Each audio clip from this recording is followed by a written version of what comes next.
On Motoring Forum this week, we have some very exciting news for Metro Rail commuters from east of the Metro. This is the extension of the LRT from its present Santolan tail end.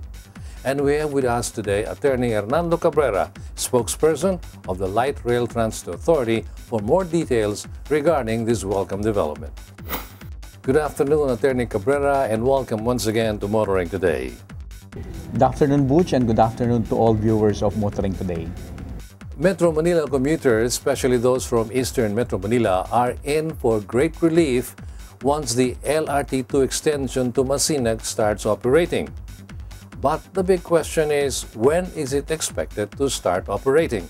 Well, as of today, ongoing na yung construction ng ating viaduct. Ito yung mga poste and eventually yung paglalagyan natin ng relay. So yun yung ongoing ang construction.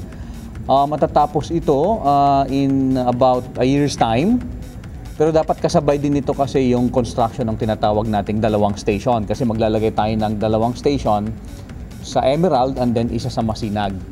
And unfortunately, ongoing pa lang yung bidding natin ng para doon sa construction ng dalawang station. So eventually kapag ito natapos yung ating bidding doon at ma-award, hopefully makapag-start din sila ng construction within the year. And it would take siguro probably mga 1 year and 6 months again yung construction ng ating dalawang station. So roughly matatapos yung ating viaduct at then yung mga station natin siguro 1.5 year from today. We know for a fact that traffic is indeed heavy in the construction area. Are there any mitigating measures that are being adopted to help ease the traffic congestion while construction is still going on? Yes, standard procedure natin yan. No?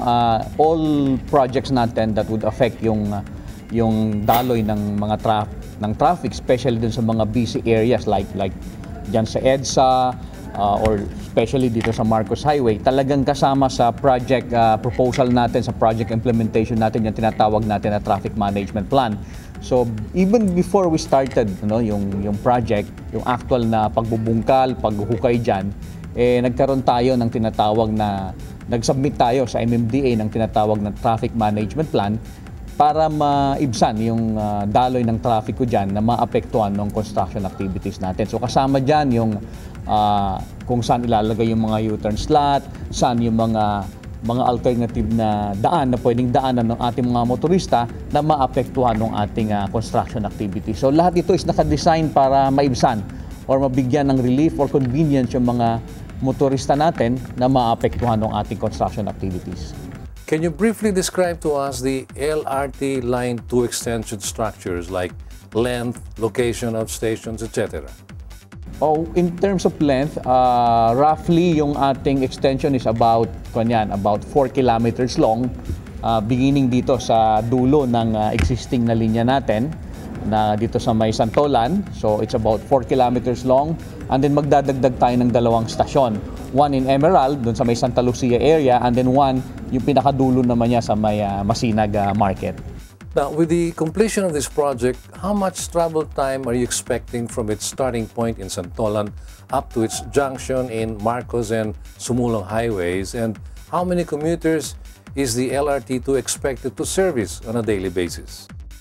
Well, roughly kasi yung distance from one station to the other station, yung speed ng train natin dyan, it would take them mga less than a minute to travel yung pagitan ng dalawang stasyon. So since yung unang stasyon natin dito sa extension from Santolan it would take 1 minute to travel yan. So from Santolan, pag alis ng train natin dito sa Santolan, it would take less than a minute, makarating ka na doon sa Emerald, Santa Lucia area.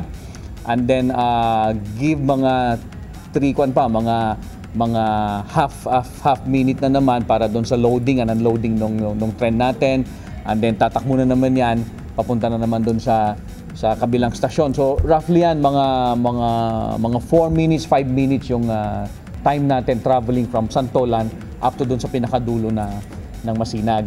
And doon sa estimate namin, additional about 200,000 to 300,000 na additional passengers yung magiging dagdag na pasahero natin kapag na-operate natin itong dalawang stasyon na extension. Specifically, nabanggit ko nga kanina, from dito sa Masinag and then dito sa may Emerald Santa Lucia area.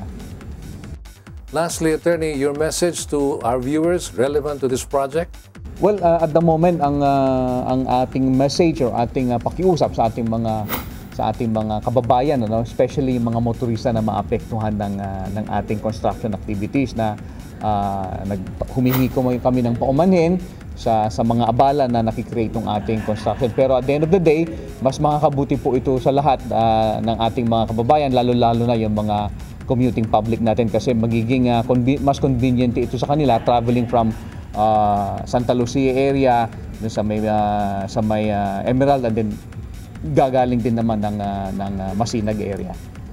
Thank you very much for your time, Attorney Cabrera. Butch, thank you very much, and again, thank you for giving me the opportunity to expound on the latest project of LRT Line 2. Happy motoring to everyone. Attorney Hernando Cabrera, spokesperson of the LRTA, our guest this week on Motoring Forum with insights into the Santolan to Masinag LRT Extension Project.